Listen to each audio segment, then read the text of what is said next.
Film کی کہانی سنانے سے پہلے میں آپ کو ایک اور کہانی سناتا ہوں۔ ایک فوٹوگرافر کا کہنا تھا کہ میں 20 سال فوٹوگرافی کی دکان چلاتا رہا ہوں۔ میں نے اپنی دکان کے باہر ایک بورڈ لگایا ہوا تھا جس پہ لکھا تھا کہ 30 روپے میں اپنی ویسی تصویر بنوائیں جیسا کہ آپ نظر آتے ہیں، اور 50 روپے میں ویسی تصویر بنائیں جیسا کہ آپ لوگوں کو نظر آنا چاہتے ہیں۔ وہ کہتا ہے کہ آج تک کبھی کسی ایک شخص نے بھی مجھ سے 30 روپے والی تصویر نہیں بنوائی۔ لوگ اپنی حقیقت سے بھاگتے ہیں، کہتے ہیں آئینہ وفادار ہوتا ہے، کبھی جھوٹ نہیں بولتا، اس لیے شاید ہمیں آئینہ پسند نہیں۔ سرمد کھوسٹ کی فلم زندگی تماشا بھی ایک آئینہ ہے جس میں بحیثیت معاشرہ ہمیں ہمارا حقیقی عکس نظر آئے گا، لیکن ہمیں تو ہمارا حقیقی عکس دیکھنا ہی نہیں، اس لیے شاید فلم کو سینسر کر دیا گیا تھا۔ اس ملک میں سچ بولنے، سچ لکھنے اور سچ کو فلمانے پہ پابندی ہے، پھر چاہے وہ سچ میدان سیاست میں بولا جائے، مذہب کے میدان میں بولا جائے، یا پھر کسی کتاب یا فلم میں بولا جائے۔ مالک فلم تو یاد ہی ہوگی آپ کو، جنہوں نے دیکھی ہے ان کو خوب پتہ ہے کہ اس میں کیا تھا ایسا جو پابندی لگائی گئی اس فلم پہ سوائے حقیقت کے۔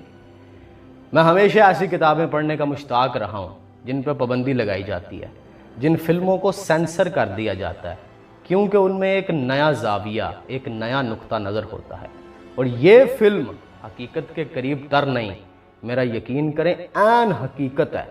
سرمد کھوسٹ کا ماسٹر پیس ہے، اس معاشرے کی بھرپور عکاسی۔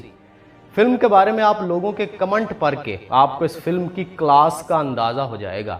اس فلم میں دکھایا گیا ہے کہ کس طرح سوسائٹی ہی دراصل ڈپریشن کا سبب بن رہی ہے۔ اللہ رب العزت ستار العیوب ہے، وہ عیبوں پہ پردے ڈالتا ہے اور وہ دوسروں کے عیبوں کی پردہ پوشی کرنے والوں کو پسند کرتا ہے، مگر اس ملک کے مسلمانوں کا رویہ اس سے بالکل الٹ ہے، جو کہ اس فلم میں دکھایا گیا ہے۔ فلم کا مین کردار ہے ایک پکی عمر کے خواجہ صاحب جو کہ انتہائی نفیس انسان ہے، ان کی بیوی معذور ہے اور وہ اپنی بیوی کی خوب سیوا کرتے ہیں، اس کا دل بہلاتے ہیں، ایک باوفا ساتھی کی طرح اس کے ساتھ رہتے ہیں۔ ایک بڑے خوبصورت سا رشتہ دکھایا گیا ہے۔ بیٹیوں کو وہ پڑھا لکھا کے بیاہ چکے ہیں، خود چھوٹا موٹا سا کاروبار کرتے ہیں۔ موصوف کو نعت خوانی کا بے حد شوق ہے، مذہبی گھرانے میں پیدا ہوئے تھے شاید، گاہے بگاہے نعتیں ریکارڈ بھی کرواتے ہیں اور محافل وغیرہ بھی اٹینڈ کرتے ہیں، یعنی کہ ایک بھرپور معزز آدمی ہے وہ۔ یاد رکھیے گا آدمی ہر دم ایک بدلتا ہوا ایونٹ ہے، ہر وقت وہ ایک ہی کیفیت کے اندر نہیں رہ سکتا۔ آپ کی پہلی نماز دوسری نماز سے نہیں ملتی، آپ کا ایک سجدہ دوسرے سجدے سے نہیں ملتا۔ انسان کا مزاج، انسان کی کیفیت، انسان کے معاملات، انسان کے حواس، انسان کے جذبات ہر لمحے بدلتے رہتے ہیں۔ اس کی ایک پروفیشنل لائف ہے، ایک انتہائی نجی لائف ہے، وہ ہر وقت زندگی کی کشمکشوں میں الجھا رہتا ہے، وہ ہر وقت کہیں نہ کہیں لڑ رہا ہوتا ہے، اپنے دماغ میں، اپنے دل میں، اپنے ذہن میں جبلتوں کی کشمکش میں الجھا ہوتا ہے، گناہ و ثواب کے نسیان میں چل رہا ہوتا ہے، پروردگار دو عالم اور شیطان کے درمیان ڈگمگا رہا ہوتا ہے۔ اور یہ صدی، جس صدی میں ہم رہ رہے ہیں، یہ صدی فتنوں کی صدی ہے۔ خیر، وہ اپنے دوست کے بیٹے کی شادی پہ جاتے ہیں تو وہاں بچپن کی یادیں تازہ کرتے ہیں وہ اپنے دوستوں کے ساتھ باتوں کے اندر۔ تو ان کا ایک دوست اصرار کرتا ہے کہ آج میرے بیٹے کی شادی ہے تو پھر آج رقص ہو جائے، آج پھر سے، کیونکہ وہ بتاتے ہیں کہ بچپن میں بڑا شرارتی تھا، گھر میں جب والد صاحب چلے جاتے تھے وہ موسیقی کے گانوں کے بڑے خلاف تھے، تو جب وہ گھر سے باہر نکل جاتے تو میں بعد میں پھر ناچتا تھا گھر میں، جب وہ چھوٹا بچہ ہوتا تھا۔ تو وہ کہتے ہیں کہ تمہیں تو بڑا ناچ آتا ہے، آج پھر سے تو کہا۔ انہوں نے کہا نہیں، اب میں بڑا ہو گیا، اب میری عمر دیکھو، میرا حلیہ دیکھو۔ وہ کہتے ہیں نہیں یار، ہم دوست بیٹھے ہوئے ہیں، تم ناچو۔ وہ سے کہتے ہیں ایک دفعہ ناچ کے دکھاؤ۔ انکل جو کہ بچپن میں خوب شرارتی اور اچھل کود کے شدائی تھے، تو وہاں بھی پھر انہوں نے دوستوں کی محفل میں شغل میلہ لگا دیا۔ وہاں ایک نوجوان نے ویڈیو بنائی اور سوشل میڈیا پہ اپلوڈ کر دی۔ پھر کیا تھا، سوسائٹی نے دیکھا اور شروع ہو گئی کہ دیکھیے نعت خوان بڈھے کی حرکتیں۔ سوسائٹی نے اپنی نفرت کے پھن کو پھیلانا اور زہر اگلنا شروع کر دیا، انہیں ہوٹ کیا جانے لگا، ان کی بے عزتی کی جانے لگی، ان کا سوشل بائیکاٹ کر دیا، یہاں تک کہ ان کی بیٹیاں بھی ان سے ناراض ہو گئیں، لیکن ان کی بیگم سب ہنسی مذاق میں ٹال دیتی ہیں، لیکن یہ معاشرہ کہاں ٹلنے دیتا ہے، ان کا جینا مشکل کر دیتا ہے۔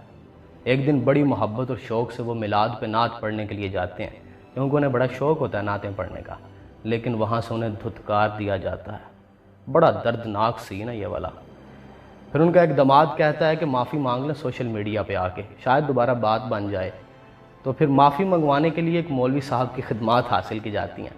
مولوی صاحب آتے ہیں، اپنی پارسائی اور خواجہ صاحب کے اس گناہ کو لے کے آسمان کو چھوتے ہیں۔ وہ سین ذرا کرٹیکل ہیں، ان میں ان کی تو میں ہو جاتی ہے مولوی صاحب سے. وہاں وہ مدرسوں کے کچھ سنگین معاملات کی طرف اشارہ کر دیتے ہیں. آپ سمجھ جائیں کہ کن معاملات کی طرف اشارہ کرتے ہیں، جس کی وجہ سے فلم کو بین کر دیا گیا ہے. اب سوال یہ ہے، آپ کو نہیں پتا کہ اس ملک میں حقیقت میں کیا چل رہا ہے. میرا یقین کریں کہ حقیقت میں سینکڑوں کیسز مل جائیں گے آپ کو. آپ سوشل میڈیا استعمال کرتے ہیں، ابھی پچھلے 2-4 مہینوں کے اندر آپ کو کئی ایک بڑے چیدہ کیسز اس طرح کے ملے ہوں گے. ابھی چند دن پہلے کی بات ہے، اسلامیہ یونیورسٹی بہاولپور کا جو معاملہ آپ کے سامنے آیا ہے. اب اگر ایسے کسی معاملے کو کوئی آئینہ بنا کے آپ کو دکھائے تو کیا یہ معاشرہ برا منا جائے گا؟ اپنا آئینہ دیکھ کے برا منانے والی اس میں کیا بات ہے؟ خیر، آپ فلم کو دیکھیں، فلم دیکھنے کے قابل ہے. یوٹیوب پہ اپلوڈ کر دیا سرمد کھوسٹ صاحب نے. اب سارا کچھ میں بتا کے سسپینس ختم نہیں کروں گا، لیکن اس فلم کو دیکھتے ہوئے مجھے ایک اوریجنل واقعہ یاد آ گیا. آپ کو وہ خاتون یاد ہوں گی، میمز ان کے اوپر مختلف طرح کی بنائی جاتی ہیں، اور ابھی بھی وہ جو اینڈ پہ کہتی ہیں کہ یہ سارے مل کے ہم کو پاگل بنا رہے ہیں. وہ کراچی کی غالباً، آپ کو ان کا پتہ ہے نا، وہ آپ نے میم دیکھی ہوگی. کیا حال ہوا اس کے بعد ان محترمہ کا، سوسائٹی نے کیا حال کیا تھا ان کا. آپ دیکھیں، میں سمجھتا ہوں یہ فلم لٹرلی جیسے اس خاتون کی سٹوری ہے کہ سوسائٹی نے بائیکاٹ کر دیا. اب اس کے منہ سے نکل گیا، اینکر نے سوال پوچھا یا وہ جذباتی تھیں. ایک خاص فریم ہوتا ہے، جیسے میں نے کہا کہ انسان ہر وقت ایک بدلتا ہوا ایونٹ ہے. ان کی زبان سے وہ بات نکلی، ان کا سوشل بائیکاٹ کر دیا ان کی فیملی نے. میں نے ان کے اوپر ایک تحریر پڑھی تھی، لکھی ہوئی کہ آپ تو ابھی بھی ان کو میمز کے اندر استعمال ہوتے ہیں اور لوگ دیکھتے ہیں، لیکن ان کے ساتھ کیا ہوا تھا آپ اس کا اندازہ نہیں لگا سکتے. یہ سوسائٹی اس قدر ظالم ہے